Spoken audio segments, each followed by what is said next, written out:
sommes sur le fameux pont Faidherbe-Saint-Louis pour vivre le départ de la 3e étape. Saint-Louis, Thiès, bienvenue à tous sur TV5 Monde. Aujourd'hui, l'étape la plus longue, 189 km 500.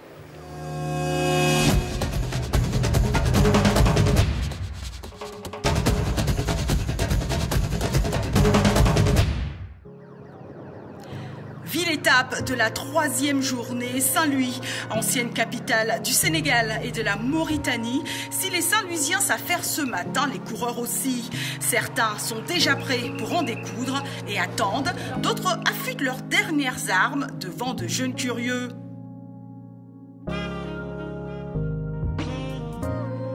Sans plus attendre, c'est parti pour Thiès.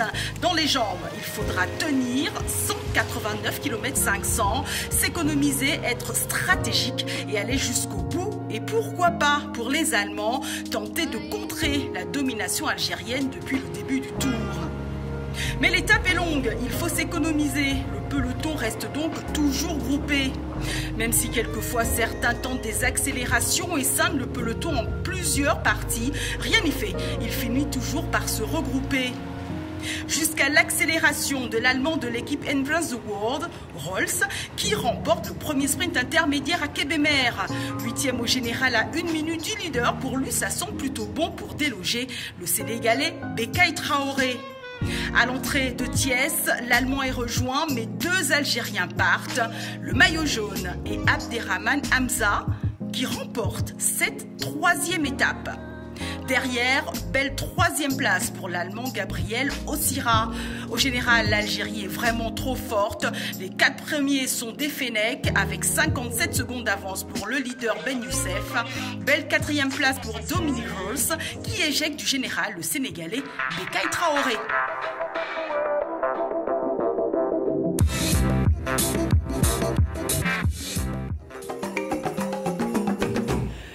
Nous continuons à vous faire découvrir le Sénégal à travers son tour cycliste international et comment ne pas s'arrêter sur le légendaire port de Saint-Louis.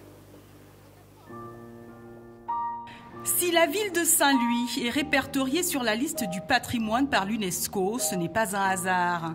Connue comme l'une des plus importantes villes sénégalaises historiquement, celle que l'on surnommait la Venise africaine n'a rien perdu de sa forte aura. Et son port, d'où ont afflué les Européens qui l'ont construit, est depuis des siècles un véritable lieu d'activité, notamment pour les pêcheurs.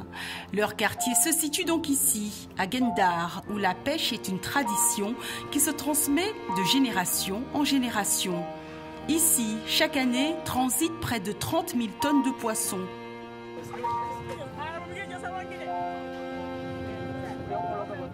Le quotidien est donc rythmé par ce que produit la mer. La quasi-totalité de la population masculine est composée de pêcheurs qui rentrent avec leur butin après plusieurs jours d'affilée passés au large, car la ressource de poissons de proximité s'est considérablement effondrée pendant les 20 dernières années pour cause de surpêche par les chalutiers européens et asiatiques.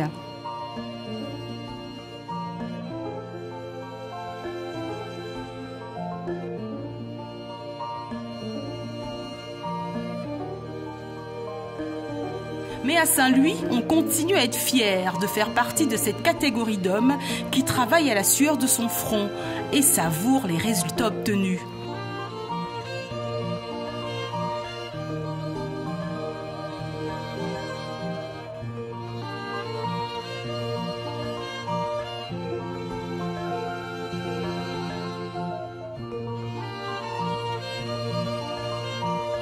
Si les pêcheurs sont la principale âme du quartier de Gendar, les moyens de locomotion le sont également, car des milliers de pirogues colorées jonchent les plages de ce lieu historique.